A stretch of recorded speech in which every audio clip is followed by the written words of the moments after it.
she introduced me to heroin and the needle. My son's mom introduced me to crack in 2010, and that's what brought me all the way down. I lost everything in 2 months, went to prison for 2 years, and I lost everything. She left me 6 months pregnant for some other freak, Matt Rowley, who likes to walk around naked in front of little kids. That's why he gets punched on every time I see him. I'm so sorry that happened to you, man. I can relate to you on the heartache that caused when you love somebody and they do that to you. That's you know, it drives you crazy. Well, that's not what got me like fucked up, man. Mm-hmm. Like this time, for the last about 3.5 years of being on, I've been seeing this Dominican dude. His name's John Carlos Abreu. 109-5400 if you want to look him up on his PP number. I tried to kill him twice already. He molested my son. My kid's mom, she's been going through it for like 2 years now. Well, the first time I caught him in jail, she's like, get it how you live it. You're in jail, you're a jailbird all the time. You know, and I did. You know, tried to kill him in there. But the thing is, before it was just her words. Like she's like, oh, I'm schizophrenic. I might be making it up in my head. I don't know.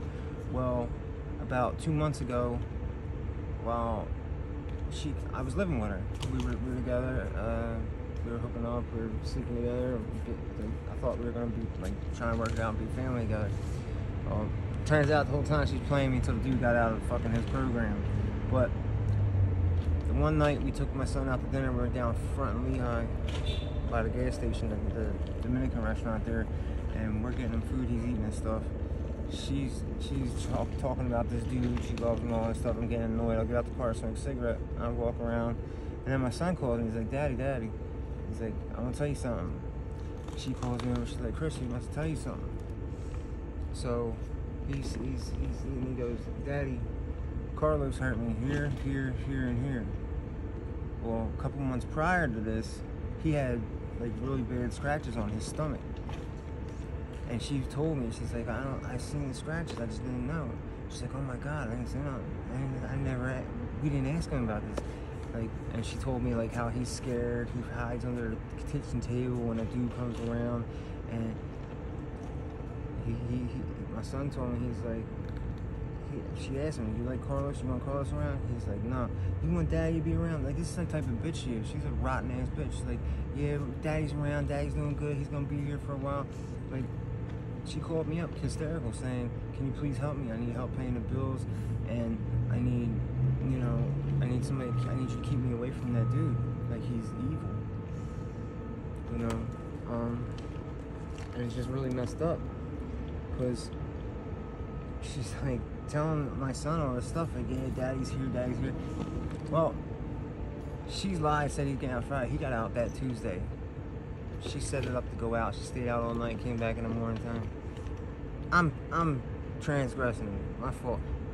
My son, anyway, when he told me that about the scratches, I said, Jojo, I want you to, his name is Joseph. I said, Jojo, I want you to tell me the truth. Be honest.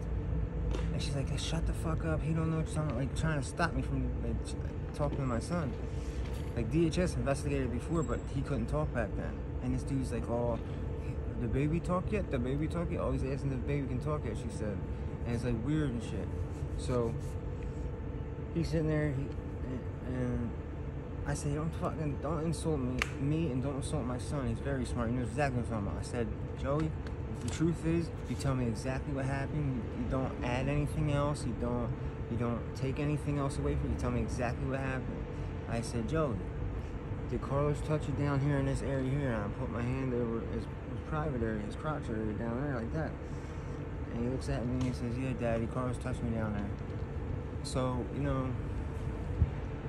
now I'm out here, I'm on the streets. I used to live up on them tracks over there in the tent and stuff.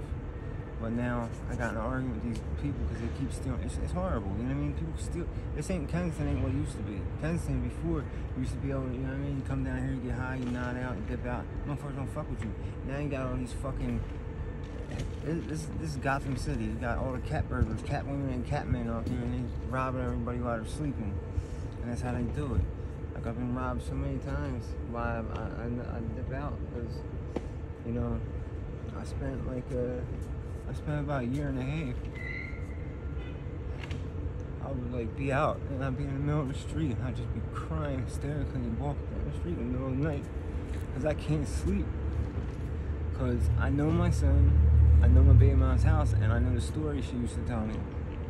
And the only thing that changes in my nightmare is how I try and break the window to stop this dude from molesting my son. Because I'm in jail and I can't get out. I'm not there to protect him.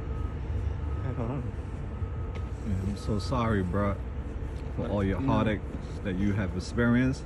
Now, out here currently in Kensington, what drugs are you struggling with?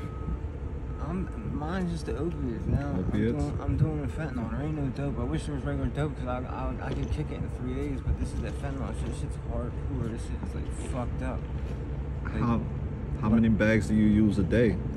I really don't do that many. I do like 2 or 3, but it's still enough to where I can't get off the shit. Right. I'm gonna have to go to a program eventually, but I'm just not